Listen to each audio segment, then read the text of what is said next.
హల్లెలూయా. మన ప్రభువైన యేసుక్రీస్తు నామమున మీకు శుభములు. బాగున్నారా?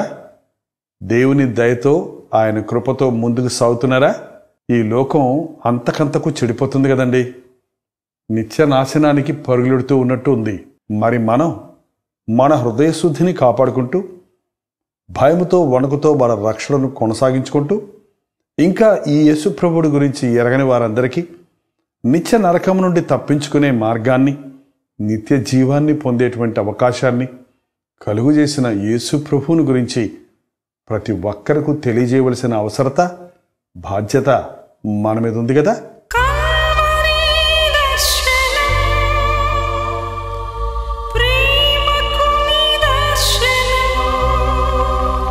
పేతురు రాసిన మొదటి పత్రిక 5వ అధ్యాయము 8వ వచనాన్ని చదువుతున్నాను, వినండి. నిబ్బరమైన బుద్ధి గలవారై మెలకువగా ఉండుడి. మీ విరోధి అయిన అపవాది గర్జించు సింహము వలె ఎవరిని మింగుదునా అని వెదకుచూ తిరుగుచూ ఉన్నాడు. నిబ్బరం కలిగి ఉండండి, మెలకువగా ఉండండి. Be watchful, be stable. నిబ్బరమైన బుద్ధి కలిగి మెలకువగా ఉండండి. మీ విరోధి అయిన సాతాను అపవాది ఎవరిని మింగుదునా అని గర్జించు సింహము వలె వెదకుచు తిరుగుచున్నాడు. ఇక్కడ అపవాది సింహముతో పోల్చబడింది. ఆదికాండంలో అపవాది సర్పంగా కనపడుతుంది. ప్రకటన గ్రంథం వరకు అనేక చోట్ల ఆది సర్పమని, ఘట సర్పమని వ్రాయబడి ఉంది. అయితే ఇక్కడ గర్జించు సింహము వలె అపవాది వెతుకుతున్నాడు. ఎవరి కోసం? మీ విరోధి అయిన అపవాది. అవును, మీకు సాతాను విరోధ లేక స్నేహితుడా? మీరు సాతాను పక్షంలో ఉన్నవారా లేక దేవుని పక్షంలో ఉన్నవారా? మనం దేవుని బిడ్డలమైతే సాతాను మనకు విరోధి. మనం ఒకప్పుడు దేవుణ్ణి ఎరగనప్పుడు ఆ సాతానుకు శిష్యులుగానే ఉన్నాం. సాతాను వెంటబడ్డాం, సాతాను పిల్లల్లా బ్రతికాం, సాతాను కోరికలన్నీ నెరవేర్చాం. సాతాను చేతుల్లో బలై మన బ్రతుకుల్ని పాడు చేసుకున్నాం. బానిసలమైపోయి దిగులుతో, చింతతో కుమిలిపోయాం. మరి అద్భుతంగా ప్రభువు మనల్ని బ్రతికించాడు కదా, రక్షించాడు కదా. ఈ వర్తమానం వింటున్న మీరు రక్షించబడ్డారా?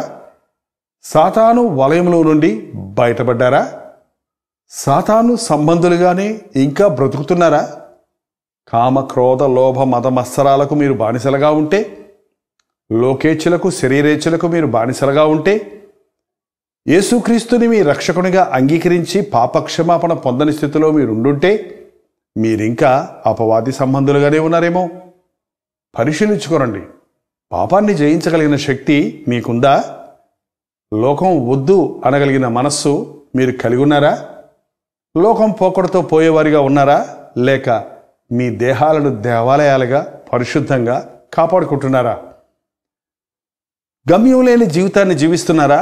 లేక దేవునికి నా కొరకు ఒక గొప్ప ప్రణాళిక ఉన్నది అని గ్రహించి ఆయన ప్రణాళికను ఎరిగి ఆ ప్రణాళికలో భాగంగా బ్రతుకుతున్నారా?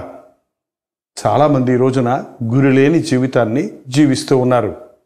ఎందుకు బ్రతుకుతున్నారో, ఎందుకు తింటున్నారో, ఎందుకు నిద్రపోతున్నారో, ఎందుకు సంపాదిస్తున్నారో, ఎప్పుడు ఏం జరుగుతుందో అని ఎరుగని స్థితిలో మరణిస్తానేమోనని భయంతో పీడించబడుతూ ఉన్నారు.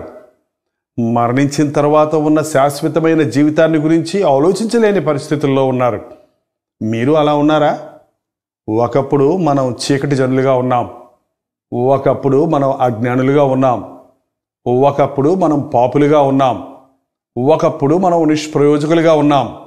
అయితే యేసుక్రీస్తు యొక్క ప్రేమను రుచి చూచిన మనం ఇప్పుడు వెలుగు సంబంధాలుగా మారాం. పరిశుద్ధ జనంగా ఏర్పరచబడ్డాం, దేవుని చేత ప్రేమించబడ్డాం, ఆయన రక్తములో కడగబడి పరిశుద్ధులుగా, నీతిమంతులుగా తీర్చబడ్డాం. మరి ఇటువంటి అనుభవాన్ని మీరు పొందారా? ఎప్పుడైనా మీరు వ్యక్తిగతంగా మోకరించి యేసు ప్రభు సన్నిధిలో ప్రార్థించారా? నా స్థానంలో, నా కొరకు, నా పాపము కొరకు సిలువలో బలి అయిన యేసు ప్రభువా, నీవు రక్షకుడువని నమ్ముచున్నాను, నీవు పొందిన దెబ్బల ద్వారా నాకు స్వస్థత ఉన్నదని, నా అతిక్రమముల నిమిత్తమై నీవు గాయపరచబడి ఉన్నావని, నా వ్యసనాలను నీవు భరించి ఉన్నావని, నా శాపమును సిలువలో భరించి నాకు విమోచన కలుగజేసి ఉన్నావని నేను విశ్వసిస్తున్నాను అని మనస్ఫూర్తిగా మోకాళ్ళ మీద ప్రార్థనలో ప్రభువుకు చెప్పారా? లేకపోతే ఇప్పుడే ఆ పని చేయండి. మీరు ప్రార్థిస్తే వినేవాడు యేసు ప్రభువు. మన ప్రార్థనలకు జవాబిచ్చేవాడు యేసు ప్రభువు. పాపములు క్షమించుటకు ఆయనకి ఒక్కరికే అధికారం ఉంది. కారణం, పాప శిక్షను ఆయన మాత్రమే భరించాడు. వర్తమాన భూత భవిష్యత్ కాలములో ఉన్న సకల జనుల పాపముల కొరకు ఒకేసారి బలియాగముగా ఆయన సెలవులో తన ప్రాణాన్ని ఇచ్చడం వలన ఈరోజు ఎంతటి పాపికైనా, ఎలాంటి పాపికైనా క్షమాపణ ఉన్నది, రక్షణ ఉన్నది, నిత్య నరకము నుండి విమోచన ఉన్నది, నిత్యరాజ్య వారసత్వం ఉన్నది. ప్రియ సహోదరుడా, సహోదరి, కొద్ది కాలంగా ఈ కార్యక్రమాలు వీక్షిస్తున్న మీరు తప్పక విశ్వాసులని, ప్రభు బిడ్డలని నమ్ముతున్నాను. మీ జీవితాలను ప్రభువుకు అప్పగించుకున్నారని విశ్వసిస్తున్నాను. ఈ రోజున అనేకులు చెప్తూ ఉన్నారు, అవునండి, నేను ప్రభువును నమ్ముకున్నాను, ఆయనకు నా జీవితాన్ని అప్పగించుకున్నాను, అయితే మరలా పాపంలో పడిపోయాను, శోధనలో పడిపోయాను, జారిపోయాను, వెనకబడిపోతున్నాను అని అనేకులు ఈ రోజుల్లో చెప్తూ ఉన్నారు.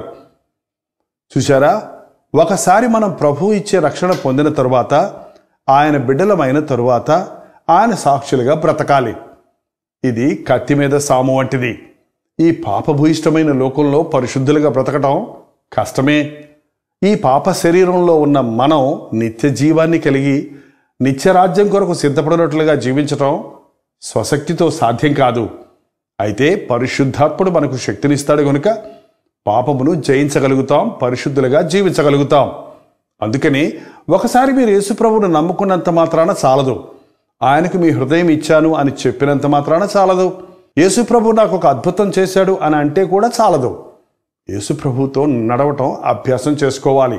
అనుదినము మోకరించి ప్రార్థించటం, ఆయన వాక్యాన్ని పఠించి ధ్యానించటం, దేవుని బిడ్డలతో సహవాసము కలిగి ఉండటం ఎంతో అవసరం. ఎప్పుడైతే మనం ప్రభు బిడ్డలం అయ్యామో అప్పుడు మన విరోధి అపవాది. దేవుని బిడ్డలుగా మనం మారినప్పుడు ఈ లోకం మనకు శత్రు. ఈ లోక స్నేహం దేవునితో వైరం. ఈ లోకాధికారి మనకు విరోధి. మనం ప్రభు బిడ్డలమైన తర్వాత ఎలాగైనా సరే సాతానుడు మరలా మనల్ని వెనక్కి లాగాలని ప్రయత్నిస్తాడు. కాబట్టి ఎవరిని మింగుదునా అని గర్జించు సింహం వలె వెతుకుచూ తిరుగుచున్నాడు. అంతేకాదు, యేసు ప్రభువు వచ్చే సమయం ఆసన్నమైంది. మనం మరణించక ముందు, ప్రభువు రాకముందు మాత్రమే సాతాను మనల్ని ఏమన్నా శోధించగలడు. మనం మరణించిన తర్వాత విశ్వాసులమైతే దేవుడి రాజ్య వారసులుగా ఉంటాం గనుక సాతానుడు మన జోలికి రాలేడు. ప్రభు వచ్చినప్పుడు మనం అక్షయమైన శరీరాన్ని పొంది ఎత్తబడతాం గనుక సాతానుడు మనల్ని ఇక ఏమీ చేయలేడు. కాబట్టి ఇప్పుడే ఎలాగైనా మనల్ని వెనక్కి లాగాలని సాతానుడు వెంటాడుతూ ఉంటాడు. అందుకే విశ్వాసులకు శోధనలు ఉంటాయి. దేవుని నమ్ముకున్న తర్వాత కూడా నాకెందుకండి ఈ బాధలు, నాకెందుకండి ఈ కష్టాలు, నన్ను ఎందుకండి అందరూ నిందిస్తారు, నన్ను ఎందుకండి అందరూ అవమానిస్తారు, ఎందుకు ఇలాంటి పరిస్థితులు నాకు కలుగుతున్నాయి అని మీలో కొందరు అడుగుతున్నారు కదా, కొందరు నిరుత్సాహపడిపోతున్నారు కదా. గమనించండి, దేవుని బిడ్డలం అయ్యాం కాబట్టే సాతాను మనకు విరోధంగా ఉంటాడు. ఈ లోకంలో ఉన్నవారు సాతానుకు జతగాళ్లే గనుక వారికి ఏ కష్టాలు ఉన్నట్టుగా కనబడవు. అయితే నిత్య నరకానికి, అపవాదికి, దాని అనుచరులకు సిద్ధపరిచిన నరకానికి వెళ్ళవలసి ఉంటుంది. అయితే మనం దేవుని బిడ్డలం గనుక మెలకువగా ఉండాలి. అవును, ఎప్పుడైనా సాతాను మిమ్మల్ని శోధించాడా? ఎప్పుడైనా సాతాను మీ వెంటబడ్డా? సాతాను మనల్ని వెంటాడేది ఎప్పుడు? మనం బలహీనంగా ఉన్నప్పుడు. ఏ ఏ పరిస్థితుల్లో సాతాను మనల్ని బలహీనపరుస్తాడు అని గమనిస్తే, మనం క్రొత్తగా రక్షించబడ్డవారమైతే, అంటే ఆధ్యాత్మిక జీవితంలో ఇంకా శిశువులుగానే ఉన్నప్పుడు, పరిపక్వతలోనికి, ఆధ్యాత్మిక పరిపక్వతలోనికి మనం వెళ్ళినప్పుడు, ఇంకా మంచి చెడ్డల విచక్షణ తెలియని చిన్న బిడ్డల వలె ఏది నిజమైన విశ్వాసం, ఏది నిజమైన సువార్త అని గుర్తించలేని పరిస్థితుల్లో ఉన్న క్రొత్త విశ్వాసుల్ని సాతానుడు అటాక్ చేయడానికి ప్రయత్నిస్తాడు. అవును, అందుకనే క్రొత్తగా జన్మించిన శిశువులు పాలను అపేక్షించినట్లుగా క్రొత్తగా రక్షించబడ్డ విశ్వాసులు ఎక్కువ వాక్యమనే పాలను అపేక్షించాలి. దేవుని వాక్యాన్ని చదవాలి, దేవుని వాక్యాన్ని వినాలి, దేవాలయానికి వెళ్ళి దేవుని బిడ్డలతో కలిసి ఆయన్ని ఆరాధించాలి. లేకపోతే నీవు ఆధ్యాత్మికంగా బలహీనంగా ఉంటావు గనుక సాతానుడు మరలా నిన్ను లొంగ తీసుకోవడానికి నిన్ను వెనక్కి లాగడానికి ప్రయత్నిస్తాడు. శిశువులుగా ఉన్నప్పుడు లేక ఆధ్యాత్మికంగా బలహీనులుగా ఉన్నప్పుడు మనల్ని అటాక్ చేస్తాడు. అంతేకాదు, మనం ఒంటరిగా ఉన్నప్పుడు అదును చూసి సాతాను మన మీద పడడానికి ప్రయత్నిస్తాడు. మీకు తెలుసా, సింహము చచ్చిన కళేబరాలను భుజించదు. అది అప్పటికప్పుడు బతికున్న వాటిని వేటాడి వేడి రక్తాన్ని జుర్రుకొని తింటుంది. అలాగే ఈ గర్జించే సింహం వల్లే తిరుగుచున్న అపవాది అపరాధముల చేతను దోషముల చేతను చచ్చిన వారై ఉన్న వారి జోలికి పోదండి. నీవు పాపంలోనే ఉన్నావు, పాపంలో చచ్చిన స్థితిలో ఉన్నావు కనుక నీకే శోధన రావటం లేదు, నీకే కష్టమో తెలియటం లేదు. కానీ ప్రభు కొరకు బ్రతకాలని ఆశిస్తున్నావు చూడండి, కాబట్టి వాడు మన వెంట పడతాడు. అంతేకాదు, సింహము వేటాడటానికి ప్రయత్నించినప్పుడు అది గుంపులుగా ఉన్న జంతువుల మీదకు వెళ్ళదు. అది ఒంటరిగా ఏదైనా ఒక జంతువు ఉంటే దానిని వేటాడటానికి వెంటాడుతుంది. అలాగే మనం విశ్వాసులమైన తరువాత దేవుని బిడ్డల సహవాసంలో ఉన్నప్పుడు సాతాను మనల్ని వేటాడలేడు.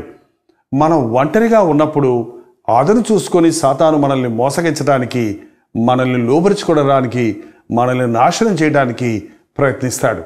అందుకని దేవుని బిడ్డలైన మనం దేవుని బిడ్డలతో సహవాసం కలిగి ఉండాలి, తల్లిదండ్రులతో సహవాసం కలిగి ఉండాలి, కుటుంబ ప్రార్థనలు జరిపించుకోవాలి, దేవాలయానికి వెళ్ళి దేవుని బిడ్డలతో సహవాసం చేయాలి. ఒంటరిగా నీ ఉన్నప్పుడు సాతాను నిన్ను పడగొడతాడు, లోబరుచుకుంటాడు. కాబట్టి మనం దేవుని చిత్తాన్ని వెతకాలి. ప్రభువా, నీ సన్నిధి నాతో రాని ఎడల నన్ను తీసుకొని పోకుము అని ఆనాడు భక్తుడైన మోషే ప్రార్థించినట్లు మనం ఎక్కడికి వెళ్ళినా, ఒకవేళ మన ఇంటి వారిని సొంత వారిని వెంట పెట్టుకొని వెళ్ళలేకపోయినా, ప్రభువా నీవు నాతో రా అని ఆయన సన్నిధిని మనం మోసుకుని వెళ్ళేవారిమైతే సాతాను మన జోలికి రాడు. నిజమే, మీరు బయటకు వెళ్ళినప్పుడు మీ భర్తను లేక భార్యను లేక తల్లిదండ్రులను బిడ్డలను వెంట పెట్టుకుని వెళ్ళండి. ఒక్కరే ఎందుకు ఒంటరిగా శోధనకరమైన స్థలాలకు వెళతారు? ఆ అదను చూసుకొని మిమ్మల్ని వెంటాడుతున్న సాతాను నోట్లో చిక్కుంటారు. కాబట్టి మనం దేవుని బిడ్డలతో సహవాసం చేయాలి. నీవు నీ యవ్వనేచ్ఛలను విడిచి పారిపోమ్ము. ప్రభువునకు ప్రార్థన చేయువారితో కూడా నీతిని, ప్రేమను, సమాధానమును వెంటాడము. పాపమును విడిచిపెడితే మాత్రం చాలదు, ప్రభు బిడ్డలతో సహవాసం చేయటం, దేవుని బిడ్డలతో ఐక్యత కలిగి ఉండటం ఎంతో అవసరం. అప్పుడు సాతానుడు మన జోలికి రాలేడు. మనం ఒంటరిగా ఉన్నప్పుడు సాతాను మనల్ని వెంటాడటానికి ప్రయత్నిస్తాడు. అంతేకాదు, మనం బలహీనులుగా ఉన్నప్పుడు సాతాను తన ప్రభావాన్ని మన మీద చూపిస్తాడు. మనం బలహీనులుగా ఉన్నప్పుడు, ఆధ్యాత్మికంగా బలహీనులుగా ఉన్నప్పుడు, శారీరకంగా బలహీనంగా ఉన్నప్పుడు, లేక ఏదైనా ఒక కష్టంలో, కరువులో, దుఃఖంలో, ఒంటరితనంలో ఉన్నప్పుడు సాతాను బహు సులభముగా మనల్ని కృంగదీయటానికి, మనల్ని పాడు చేయటానికి ప్రయత్నిస్తారు. కాబట్టి కృంగిన సమయాలలో ప్రభువుకు నీవు మొరపెట్టడం అభ్యాసం చేసుకో. బలహీనమైన పరిస్థితుల్లో నీ ప్రభువును బట్టి బలం తెచ్చుకో. దావీదుని గురించి అనేక చోట్ల రాయబడింది, తన దేవుడైన యెహోవాను బట్టి తన ధైర్యము తెచ్చుకొనును అని. అవును, యెహోవా కొరకు ఎదురు చూచువారు నూతన బలము పొందెదరు. వారు అలయక పరిగెత్తెదరు, సొమ్మసెల్లక నడిచిపోదరు, పక్షిరాజు వలె రెక్కలు చాపి పైకి ఎగురుదురు అని దేవుని వాక్యంలో రాయబడింది కదా. బలహీనమైనప్పుడు ప్రభు సన్నిధిలో కనిపెట్టు, ఆధ్యాత్మిక బలాన్ని పుంజుకుంటావు, శారీర రుగ్మతల నుంచి స్వస్థత పడతావు, ఆధ్యాత్మికంగా బలపడి సాతాను ఎదిరించగలుగుతావు. మనం బలహీనులుగా ఉన్నప్పుడు సాతాను మనల్ని అటాక్ చేస్తాడు. అనుభవ జ్ఞానం లేని సమయంలో, మనం చిన్నవారిగా ఉన్నప్పుడు సాతాను మనల్ని అటాక్ చేస్తాడు. మనం ఒంటరిగా ఉన్నప్పుడు సాతాను మన మీద తన ప్రభావాన్ని చూపిస్తాడు.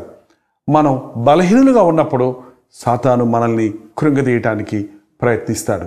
మరి ముఖ్యంగా మనం వ్యతిరేకమైన మనస్సు కలిగి ఉన్నప్పుడు, అంటే కృతజ్ఞత లేని స్థితిలో ఉన్నప్పుడు, అంటే సణుగుడు గొణుగుడుకు చోటిచ్చినప్పుడు, చేదైన మాటలతో ఒక విధమైనటువంటి కంప్లైంట్ చేసే, ఫిర్యాదు చేసే మనస్తత్వంతో ఉన్నప్పుడు, ఇతరుల మీద మనం కోపాన్ని, ద్వేషాన్ని, ఒక విధమైన అసూయను మన హృదయాల్లో ఉంచుకున్నప్పుడు, మరి పరిస్థితుల్లో మనం సమాధాన పడకుండా మన జీవితాల్లో పాపానికి చోటిచ్చినప్పుడు సాతాను మనల్ని అటాక్ చేస్తాడు. అందుకని దేవుడు కయ్యనుతో అన్నాడు, కయ్యను నీకు కోపమేలా, నీవు సత్క్రియ చేసిన ఎడల తల ఎత్తుకుంటావు, లేని ఎడల వాకిట పాపము పొంచి ఉంది అని ప్రభు చెప్పాడు.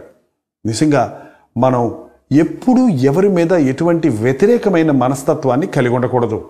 ఈ నెగిటివ్ థింకింగ్ అనేది ఈ రోజున ఎక్కువగా చూస్తున్నామండి. అనేకులు వారి జీవితాల్లో ఎప్పుడు వ్యతిరేకంగా ఆలోచిస్తూ చూస్తున్నాం. No positive thinking. ఒక వ్యక్తిని గురించి మంచి ఆలోచించరు కానీ చెడుగా ఆలోచిస్తారు. ప్రతిదాన్ని అనుమానాస్పదంగా ఆలోచిస్తారు.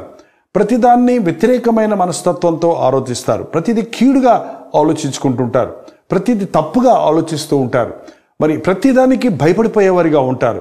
ప్రతిదాన్ని అనుమానించేవారిగా ఉంటారు. అటువంటి మనస్తత్వాలు మనలోనికి వస్తున్నప్పుడు జాగ్రత్త, అది సాతాను మనస్సు. అటువంటి వారిని సాతానుడు బహు సులభముగా ప్రభావితం చేస్తాడు. సందేహాలు అనేది సాతాను సంబంధమైనవేనండి. సందేహాలు వస్తాయి, కానీ మన సందేహాలకు జవాబు యేసే. యేసుప్రభు దగ్గర ఎప్పటికప్పుడు మన సందేహాలు అడిగి తెలుసుకుందాం. ఆనాడు పేతురుకు అనేక సందేహాలు వచ్చాయి. ఆనాడు తోమాకి అసలు యేసుప్రభు తిరిగి లేచాడా లేదా అన్న సందేహం వచ్చింది.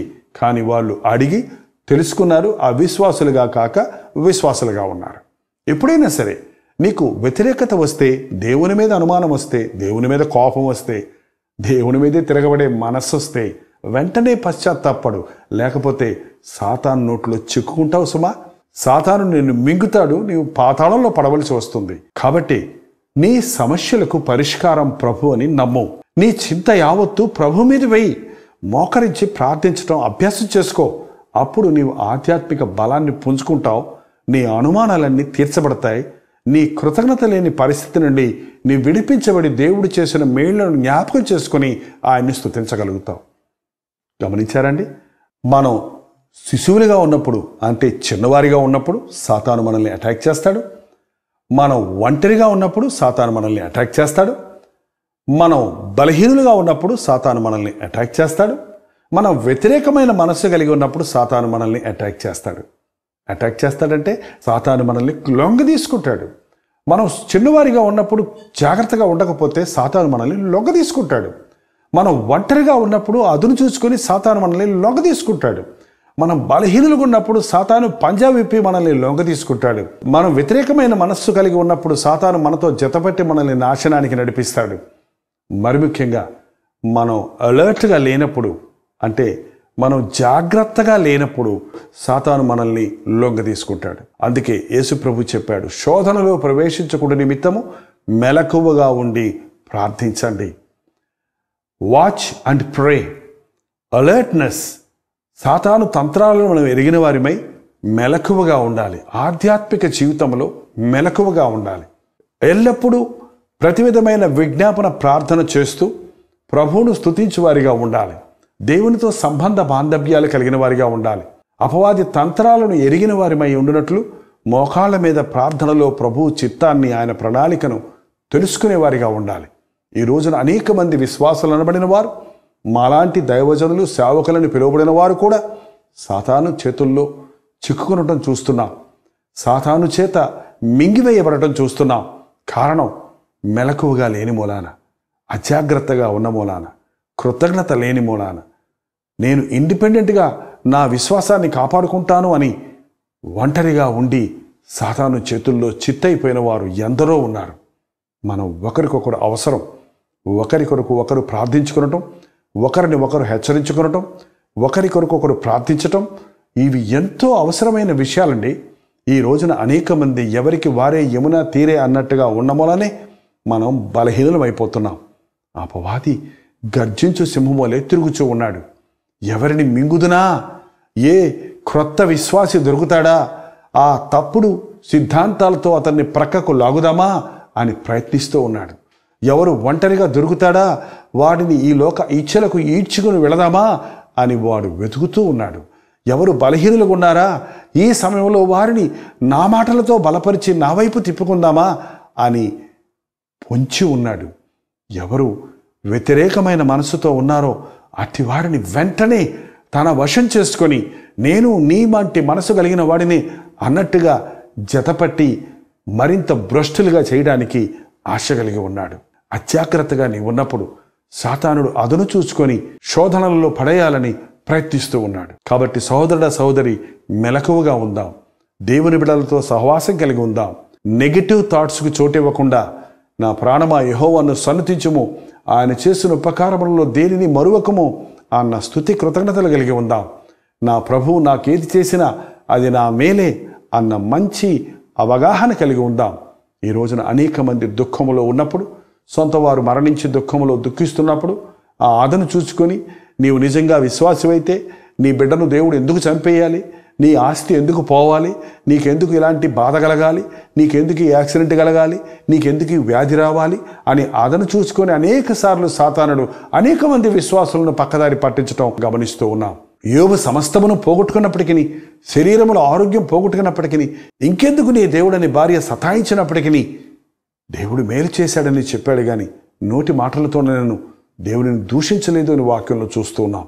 మనం కూడా కష్టం వచ్చినా, శ్రమ వచ్చినా, ఎట్టి పరిస్థితులైనా ప్రభు స్తుతికి పాత్రుడు గాని ఆయన దూషణకు పాత్రుడు కాడు అన్న విషయాన్ని గుర్తిద్దాం. భయపడిపోతున్నారా? సాతాను మిమ్మల్ని శోధిస్తాడేమోనని, పడగొట్టేస్తాడేమోనని, పోడు చేస్తాడేమోనని భయపడొద్దు. యేసుక్రీస్తుని మీ హృదయాల్లోనికి స్వీకరించినప్పుడు మీకెందుకు భయం? యేసుక్రీస్తు మనకు తోడై ఉన్నప్పుడు సాతానును మనం చిత్తుగా ఓడించగలుగుతాం. కారణం, మీలో ఉన్నవాడు లోకములో ఉన్నవాని కంటే గొప్పవాడు అని ప్రభు చెప్పాడు కదా. మన హృదయంలో ఉన్న క్రీస్తు ఈ లోకాధికారి అయిన సాతాను కంటే ఎన్నో రెట్ల గొప్పవాడు.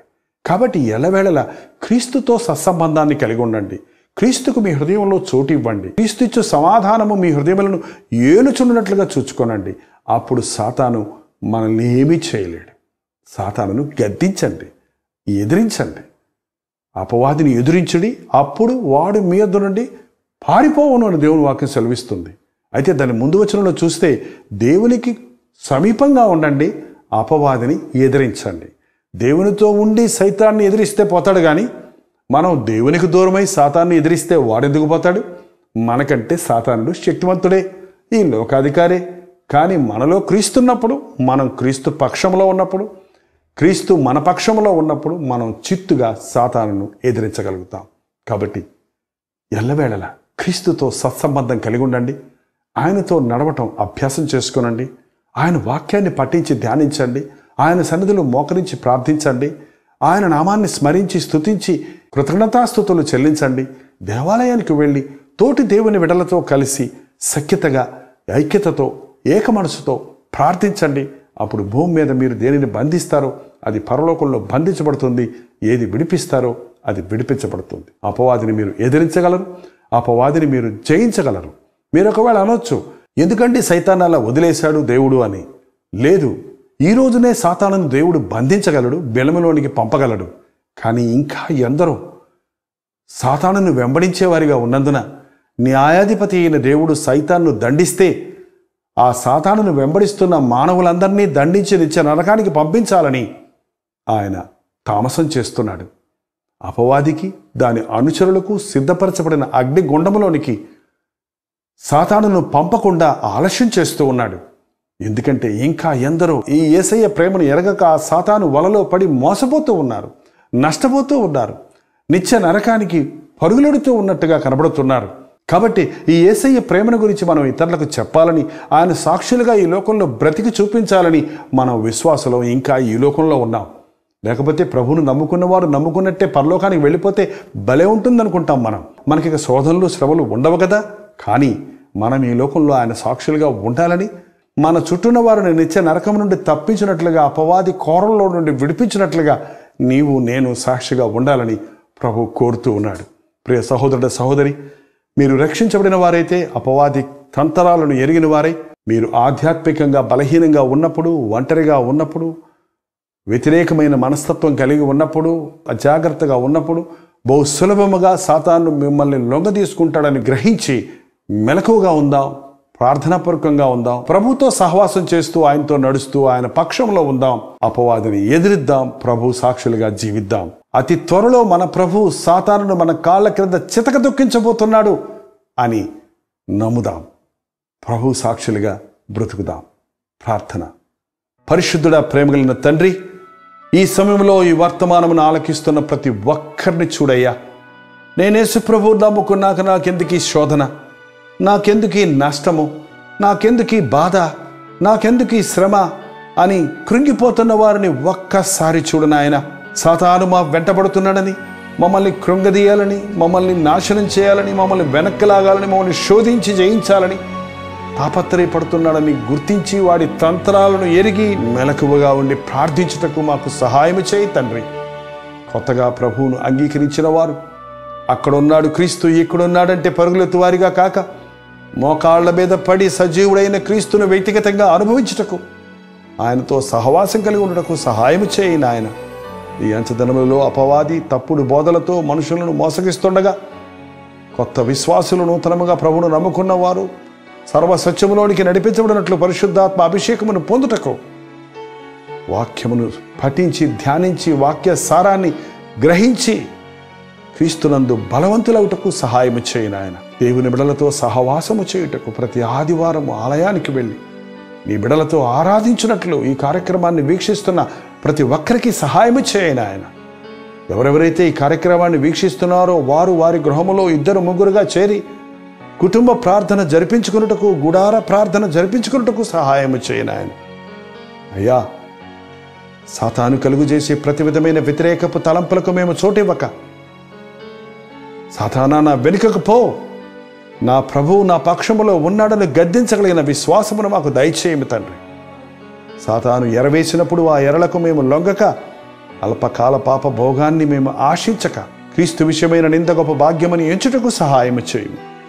ఈ వర్తమానమును ఆలకిస్తున్న ప్రతి ఒక్కరిని దర్శించి ఇప్పటికే సాతాను చేతుల్లో చిక్కుకున్న వారిని నజరేయుడైన యేసుక్రీస్తు నామములో విడుదల చేయించున్నాము నాయన. మెలకువగా ఉండి ప్రార్థించుటకు, విశ్వాసముతో ముందుకు సాగుటకు సహాయము చేయి. నీ సన్నిధి మాకు దయచేయము నాయన.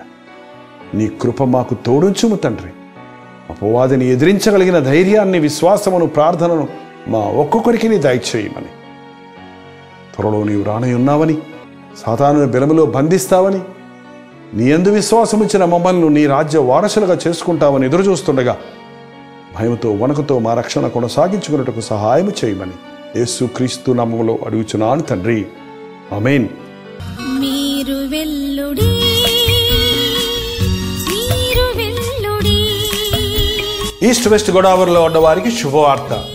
ప్రభుచితమైతే నవంబర్ 4, 5, 6 తారీఖుల్లో భీమవరంలో కల్వరి ఉజ్జీవ సభలను ఏర్పాటు చేస్తున్నాం.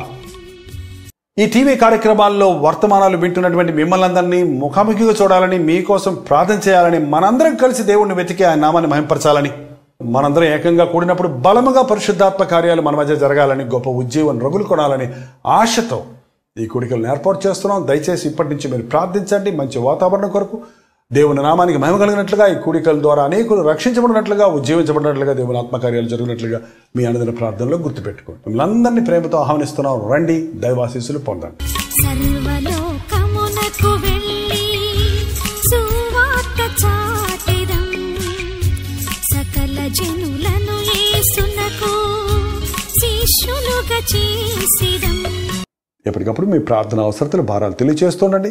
ప్రభు సన్నిధిలో మీ పక్షంలో ప్రార్థించడానికి ఎప్పుడు మేము సిద్ధంగా ఉన్నాం. మా విరాళాలు ఎలా పంపించాలి అని మీలో కొందరు అడుగుతున్నారు. ఎలా అయినా పంపించవచ్చు. ఆన్లైన్ ద్వారా కానీ, లేక DDMOS ద్వారా కానీ పంపించవచ్చు. జైపాల్ ఫౌండేషన్స్ అనే పేరులో మాత్రమే పంపించండి. మీరు పంపే ప్రతి కానుక నమ్మకంగా ఆయన పరిచయలు వాడుతున్నాం. అనేక రెట్ల ప్రతిఫలం మీకు రావాలని ప్రభు సన్నిధిలో విజ్ఞాపన చేస్తున్నాం. మరి ఈ పరిచయలో విశ్వాసంతో ముందుకు సాగుతున్న ఈ పరిచయలో మీరు కూడా పాలుభాగస్తులు అవ్వాలంటే ఇప్పుడే ఈ క్రింది నెంబర్కి ఫోన్ చేసి వివరాలు తెలుసుకోరండి. 08939393939. ప్రభుత్వమైతే మళ్ళీ కలుసుకుందాం. అంతవరకు దేవుని మహాకృప మీకు తోడైనను గాక. ఇక మీదట మీ ఉత్తర ప్రత్యుత్తరములకు మా ఒకే చిరునామా: Jaipal foundations, 29 new colony road, Velachery, Chennai 42.